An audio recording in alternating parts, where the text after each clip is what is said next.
In mid-January of 2020, you expressed concerns to Dr. Fauci, to Jeremy Farrar of UK's Wellcome Trust, and to Dr. Tedros of World Health Organization that, quote, we had to take the lab leak hypothesis with extreme seriousness. And you urged Dr. Fauci to investigate both the lab and the natural hypotheses. Shortly thereafter, on February 1st, Farrar convened a meeting of a group of 11 top scientists across 5 time zones and asked Dr. Fauci to join, and he wrote, quote, my preference is to keep this group really tight. Obviously, ask everyone to treat in total confidence, unquote. Dr. Redfield, you were excluded from this call, but up until then, you had been on you were included in every other conversation. What changed? Why do you think that you were excluded from these conversations?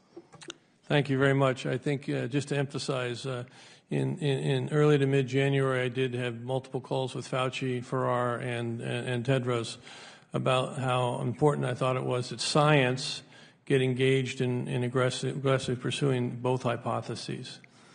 I also expressed, as a clinical virologist, that I felt it was not scientifically plausible that this virus went from a bat to humans and became one of the most infectious viruses that we have for humans.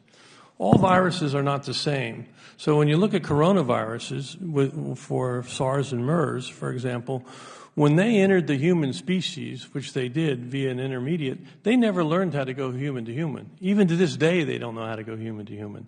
So you can't equate Ebola with a coronavirus. Now, why do you think you were excluded from those calls?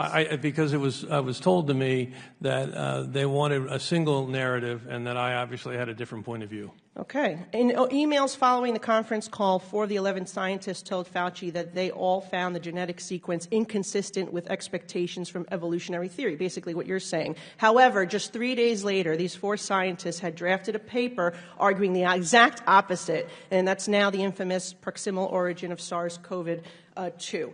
Our investigations show that this paper was prompted by Dr. Fauci, among others, with a goal to disprove the lab leak theory. What is the likelihood that these scientists came across additional information just 3 days after making these statements to conclude with such certainty that COVID-19 came from nature instead of the lab leak that they thought it was 3 days earlier?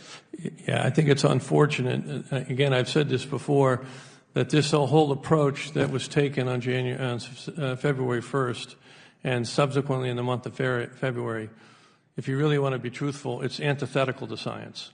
Thank you. Science has debate, and they squashed any debate.